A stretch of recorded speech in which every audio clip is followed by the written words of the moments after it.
उस महिला का पति और प्रेमी एक ही कमरे में बैठे होते हैं और वो दोनों मिलकर दृश्यम मूवी देख रहे होते हैं।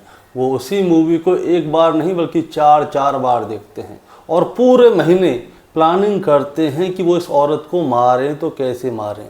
और आखिरकार ये लोग क्या करते हैं, इस औरत को लेकर आते हैं, इसे दृश्यम मूवी की तरह मारते हैं और एक गड्ढे में गाड़ देते हैं और ये सोचते हैं कि पुलिस इन्हें पकड़ेगी नहीं।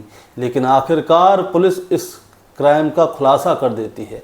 और जो ये महिला होती है, ये अपने सपने में भी नहीं सोच सकती थी कि इसका पति और इसका प्रेमी दोनों एक साथ मिल जाएंगे और उसे मार के दफना देंगे। तो दोस्तों, क्या थी पूरी कहानी, जानेंगे आज इस रिपोर्ट के साथ। नमस्कार दोस्तों, मैं गौरव शर्मा और आप देख रहे हैं गौरव शर्मा सफ़र। दोस्तों, आज की जो सच्ची घटना मैं आपको सुनाने जा रहा हूँ, ये सच्ची घटना है छत्तीसगढ़ के एक जिला लगता है कवर्धा और यहीं का एक गांव लगता है चीमा गोदी गांव। चीमा गोदी गांव की बगल में एक और गांव होता है। वहीं का एक लड़का 22 जुलाई 2024 की सुबह थाने में जाता है और वहाँ पे जाके रिपोर्ट लिखवाता है। वो कहता है कि साहब, 19 जुलाई 2024 की सुबह मेरी बहन घर से शहर जाने के लिए निकली थी, लेकिन मेरी बहन अब शहर गई है, कहाँ गई है हमें इसके बारे में कोई भी जानकारी नहीं है। वो 19 जुलाई की गई हुई है, अभी तक वापस नहीं आई। उसके घर पे, हमारे घर पे 3 बच्चे हैं। मेरी बहन तलाकशुदा है, उसके पति का नाम है लोकेश साहू। अब हमने अपनी बहन को हर जगह तलाश कर लिया है, हमारे रिश्तेदार हैं, उसके जानने वाले हैं, आसपास के गांव में हमने हर जगह पूछ लिया है, लेकिन हमें हमारी बहन के बारे में कोई भी जानकारी नहीं मिल रही है। उसका एक प्रेमी भी है, उसका नाम है राजा राम। राजा राम से भी हमने जानकारी ली है कि तुमने हमारी बहन को देखा है कि नहीं देखा, तो राजा राम भी मना कर रहा है और वो हमारे साथ में हमारी बहन को ढूंढने में पूरी मदद कर रहा है। अब हमारे घर में सभी लोग परेशान हैं। वो 19 जुलाई से गायब है, लेकिन हमें अभी तक मिल नहीं पा रही है। अब पुलिस वाले क्या करते हैं, उस लड़के के उस प्रार्थना पत्र को लेते हैं और उसकी रिपोर्ट लिख लेते हैं। लेकिन क्या होता है दोस्तों, जो पुलिस वाले होते हैं उसकी रिपोर्ट को लिख तो लेते हैं, लेकिन उसके ऊपर ज़्यादा ध्यान नहीं देते। दरअसल पुलिस को कोई लाश तो मिली नहीं है, तो पुलिस वाले सोचते हैं कि हो सकता है कि ये औरत जो है वो किसी के साथ भाग गई हो। अब समय गुजरता रहता है। जो उस लड़की का भाई था वो बार बार थाने आता है, चक्कर लगाता है, लेकिन उसको कोई भी खबर नहीं मिल पाती। गांव में भी यही होता है। सभी लोग ये सोच रहे होते हैं कि हो सकता है कि गवालन शायद किसी के साथ भाग गई हो, क्योंकि वो पहले से तलाकशुदा थी, उसका एक प्रेमी भी था राजा राम। अब हो सकता है कि वो शायद किसी के साथ भाग गई हो, या उसका कोई नया प्रेमी आ गया हो, या वो अपने बच्चों को छोड़ के फ्री रहनी चाहती हो। इसलिए गांव में कोई भी उसकी बात पे, उसमें यानी कि ग्वालन के गायब होने पर ध्यान नहीं देता। अब समय गुजरता जाता है। अब समय गुजरता जाता है, जुलाई का महीना पूरा खत्म हो जाता है। अब जुलाई का महीना खत्म हो गया है। ग्वालन का भाई बार बार थाने जा रहा है, लेकिन उसको कोई वहाँ से संतुष्टिजनक जवाब नहीं मिलता। तो अगस्त का महीना आता है, तो वो उसका भाई क्या करता है, अपने साथ में गांव के कुछ समझदार लोगों को लेके एसएसपी ऑफिस पहुंच जाता है। अब जब वो एसएसपी ऑफिस जाता है तो वहाँ पे मिलते हैं एसएसपी अभिषेक पल्लव जी।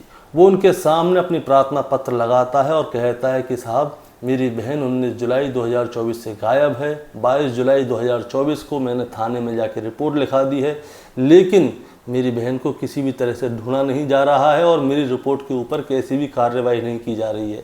मुझे डर है कि कहीं ऐसा ना हो कि मेरी बहन के साथ में कोई अनहोनी घटना घट गई हो। तो एसएसपी साहब क्या करते हैं, जो उस इलाके का थाना होता है वहाँ पे तुरंत ही फ़ोन करते हैं और तुरंत जो वहाँ के थानेदार होते हैं उनको अच्छी तरह से हड़काते हैं कि इस मामले की कार्रवाई क्यों नहीं की जा रही। तभी क्या होता है, जिस थाने में जो लड़का गया था रिपोर्ट लिखवाने, तुरंत ही वहाँ के सारे पुलिस वाले अलर्ट हो जाते हैं और इस मामले की जांच पड़ताल करना शुरू कर देते हैं। अब उस मामले की जैसे ही जांच पड़ताल की जाती है तो सबसे पहले उस लड़की का नंबर सर्विलांस पे डाला जाता है। तो ये देखा जाता है कि सबसे पहले इस गवालन ने जो आखिरी कॉलिंग थी वो किसके साथ की थी। तो पता चलता है कि आखिरी कॉलिंग जो की गई थी उसने अपने प्रेमी राजा राम से की थी। अब तुरंत पुलिस जाती है और राजा राम को उठाकर थाने में ले आती है। अब उससे पूछी जाती है कि हाँ भाई बताओ, तुम्हारे साथ ऐसी क्या बात हुई थी, अब गवालन कहाँ है, तुम्हें हमें मालूम है कि तुम्हें सारी जानकारी होगी। तो राजा राम क्या कहता है कि साहब, मेरे को गवालन के बारे में कोई जानकारी नहीं है। हाँ, आखिरी बार बात तो हुई थी, लेकिन मेरे को उसके बारे में कोई जानकारी नहीं है। अब राजा राम की बातों को सुन लिया जाता है कि भाई उसकी प्रेमिका थी, फ़ोन पे बात होती रहती होंगी, तो क्या होता है, उसे छोड़ दिया जाता है। अब गांव में पुलिस जाती है और चप्पे चप्पे के कैमरे को सर्च करती है कि एक आध दो कैमरे लगे रहते हैं, तो वहाँ पे कैमरे भी नहीं थे। अब गांव के लोगों से जानकारी ली जाती है कि हाँ जी किसी ने ग्वालन को देखा था या नहीं देखा था। तभी गांव का एक आदमी बोलता है कि 19 जुलाई वाले दिन हमने राजा राम के साथ में उसकी बाइक पे बैठे हुए ग्वालन को देखा था और वो जंगल की ओर जा रही थी। अब क्या होता है, अब राजा राम को दोबारा से अरेस्ट किया जाता है और थाने में बिठाया जाता है और उससे पूछताछ की जाती है। उससे पूछते हैं कि सही सही बताओ, तुमने ग्वालन के साथ में क्या किया क्या नहीं किया। राजा राम अभी भी अपनी बात पे अडिग था कि मैंने कुछ नहीं किया। तो उसे बताया जाता है कि तुम्हारे साथ इतने बजे से इतने बजे तक वो कहाँ थी। वो कहता है कि हाँ मेरे साथ थी, लेकिन मैंने कुछ नहीं किया। तो पुलिस क्या करती है, उसके साथ थोड़ी सख्ताई दिखाना शुरू कर देती है, यानी कि उसके साथ में सख्ताई बरतना शुरू करती है। अब जैसे ही सख्ताई बरतना शुरू करती है तभी राजा राम तोते की तरह बोलने लग जाता है। वो कहता है कि हाँ 19 जुलाई की शाम को मैंने और लोकेश ग्वालन का पति, इन दोनों ने मिलके ग्वालन की हत्या की है। अब हत्या की है तो हमने क्या किया था, उसकी साड़ी से गला बीचा, हमने 4 फुट गहरा गड्ढा खोदा, जंगल का उस एरिया का नाम बताते हैं, वहाँ पे हमने दफना दिया। अब राजा राम ने अपना बयान दे दिया है। तो पुलिस क्या करती है, पुलिस की 2 टीमें होती हैं। पहली टीम राजा राम के साथ में मौका वारदात पर जाती है जहाँ पे कि ग्वालन की हत्या की गई थी, और दूसरी टीम लोकेश साहू के घर पे जाती है उसे गिरफ्तार करने। अब वहाँ पे राजा राम जो लोकेशन बताता है वहीं पे ग्वालन की लाश निकलती है। अब क्या होता है ग्वालन की लाश निकलती है और जिस फावड़े से उन्होंने खोदा था वो फावड़ा वो एक नदी में फेंक देते हैं, या नहर होती है वहाँ पे फेंक देते हैं, वहाँ से वो फावड़ा भी बरामद हो जाता है। अब लोकेश और राजा राम को दोनों को एक ही सेल में बिठाया जाता है। अब उनसे पूछा जाता है कि अब ये बताओ तुम दोनों ने मिलके इस औरत की हत्या क्यों की। अब इन दोनों की कहानी सुनिए दोस्तों। होता क्या है, जो ग्वालन थी वो पहले क्या है उसके साथ रहा करती थी, लोकेश के साथ, अपने पति के साथ। उसकी शादी होती है नई, तो ग्वालन को क्या है लड़केबाजी करने का शौक़ था, यानी कि नए नए मर्दों से इश्क फरमाने का शौक़ था। लोकेश को ये वाली बात पता चल जाती है, तो लोकेश क्या करता है, वो अपनी पत्नी को डांटता है, फटकारता है। वो कहता है कि जब मैं तुम्हारे घर पर बैठा हूँ, मैं तुम्हारा पति हूँ, तो हमारे बीच में तीसरे आदमी को क्यों लेके आ रही हो। तो वो जैसे उसको डांटता है तो ग्वालन उससे सॉरी बोलती है, ठीक है। लेकिन क्या होता है, ग्वालन क्या होता है अपनी हर बार उस गलती को बदलती थी, यानी कि इम्प्रूव करती थी। जैसे कि लोकेश ने उसको कहीं जाते हुए देखा, तो अब उसको पता चल गया ग्वालन को कि मैं कहीं पे जाऊंगी तो ये देख लेगा रास्ते में, तो वो क्या करती थी, अपने मुंह पे ढांटा बांध के जाने लग गई ताकि पहचान ना पाए। कपड़े चेंज करके जाने लग गई। फ़ोन में चेक कर लिया तो फ़ोन में सब कुछ डिलीट करने लग गई, यानी कि वो इम्प्रूव हो जाती थी, लेकिन लड़केबाजी छूटती नहीं थी। उसको नए नए लड़कों का शौक़ था। तो लोकेश इस चीज़ से बहुत ज़्यादा परेशान हो जाता है। अब क्या होता है, 1 साल बीत गया, 2 साल बीत गए, ग्वालन के बच्चे भी हो रहे हैं, लेकिन ग्वालन अपनी हरकतों से बाज नहीं आ रही। तो आखिरकार क्या होता है, इन दोनों में लड़ाई झगड़ा होना शुरू हो जाता है। अब लड़ाई झगड़ा होना शुरू हो जाता है तो इन दोनों के बीच में डिवोर्स हो जाता है। अब डिवोर्स हो जाता है तो इन लोगों के 3 बच्चे होते हैं दोस्तों। 3 बच्चे होते हैं। तो अब कोर्ट की तरफ से आदेश आता है कि 4500 रुपये का लोकेश हर महीने ग्वालन को भत्ता देगा, क्योंकि उसके बच्चे भी हैं। अब लोकेश उसको भत्ता देने लग जाता है, कोई बात नहीं, लेकिन लोकेश फ्री हो जाता है। लेकिन होता क्या है, लोकेश 4500 रुपये महीने दे रहा है, कहीं ना कहीं तो उसको चुभ रहे थे। अब कोई बात नहीं, समय बीतता जाता है।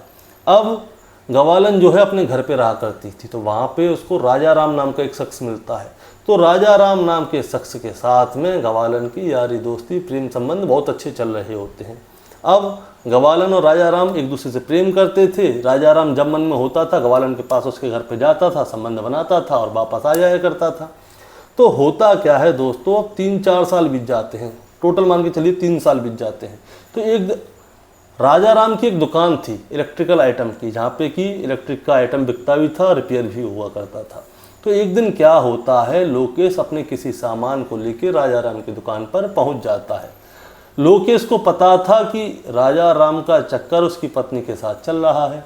तो लोकेश भी बैठे ठाले उससे पूछता है, और भाई कैसी चल रही है तुम्हारी, तो हमारी पत्नी के साथ में दोस्ती है, अब कैसा चल रहा है तुम दोनों का।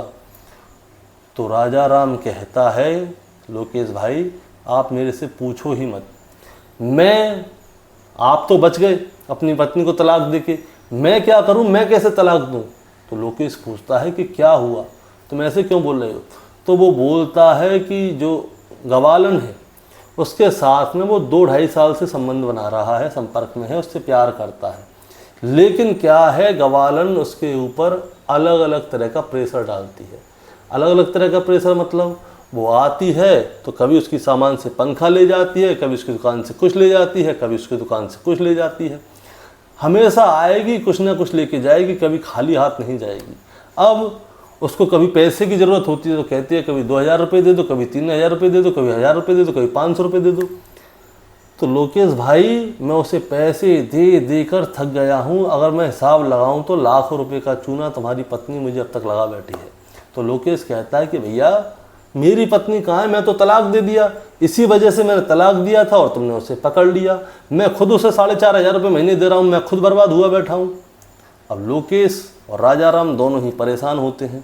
अब दोनों एक साथ बैठकर उसी की दुकान में चाय पी रहे होते हैं। तभी लोकेश के दिमाग में ख्याल आता है, वो कहता है कि तुम उसे छोड़ क्यों नहीं देते। तो राजा राम कहता है मैंने उसको छोड़ने की कईयों बार कोशिश की है, जैसे ही मैं उससे कहता हूँ कि मैं तुम्हें छोड़ रहा हूँ तो वो कहती है कि तुम मुझे छोड़ के दिखाओ, मैं अभी पुलिस चौकी में जाती हूँ और कहती हूँ कि तुमने मेरा बलात्कार किया है, तो मैं अभी जेल करवाती हूँ, इसीलिए मैं चुप बैठा हूँ। अब लोकेश बैठा बैठा सोचता है, अब उससे कहता है कि राजा राम भाई एक बात बोलूँ। वो कहता है कहो। अगर तुम्हें गवालन से पीछा छुड़ाना है तो जैसा मैं कहूँ वैसा कर सकते हो। वो कहता है बताओ, मैं तो खुद पीछा छुड़ाने के लिए बैठा हूँ। वो कहता है देखो 4,500 रुपये महीने मैं दे रहा हूँ और तुम पता नहीं कितने रुपए से मरवा बैठे हो। तो ऐसा करते हैं, गवालन को रास्ते से हटाते हैं। और राजा राम के मन में भी आ जाता है कि क्यों ना गवालन को हटाया जाए। अब क्या होता है, राजा राम और लोकेश राजा राम की दुकान के पीछे कमरा होता है, वहाँ पे जाके बैठते हैं और सारा दिन क्राइम पेट्रोल, सावधान इंडिया और दृश्यम मूवी देखते हैं। सावधान इंडिया, क्राइम पेट्रोल इसलिए देखते हैं कि वो देखते हैं कि इसमें खून कैसे किया गया और कैसे पकड़ा गया। तो इन लोगों को दृश्यम मूवी बहुत अच्छी लगती है कि ऐसे ऐसे करेंगे, अजय देवगन बच गया तो हम भी बच जाएंगे। उन्होंने कहा चलो ठीक है। तो पूरे 1 महीने ये प्लानिंग करते हैं। अब 19 जुलाई 2024 का दिन आता है। 19 जुलाई 2024 का दिन जैसे ही आता है तो राजा राम सुबह गवालन के पास पहुंच जाता है। वो कहता है कि आज चलो कहीं घूमने चल रहे हैं, वहाँ पे खाएंगे पिएंगे, बहुत दिन हो गए छुट्टी नहीं बनाई। तो गवालन भी तैयार हो जाती है। तो गवालन अपने तीनों बच्चों को घर पे छोड़ती है, घर पे बहाना लगाती है कि मैं शहर जा रही हूँ। तो वो लोकेश के साथ में उसकी बाइक पे बैठती है और चल पड़ती है। अब नदी किनारे जाते हैं, जंगली एरिया होता है। जैसे ही राजा राम अपनी बाइक को रोकता है, सामने उसका पति लोकेश खड़ा हुआ होता है।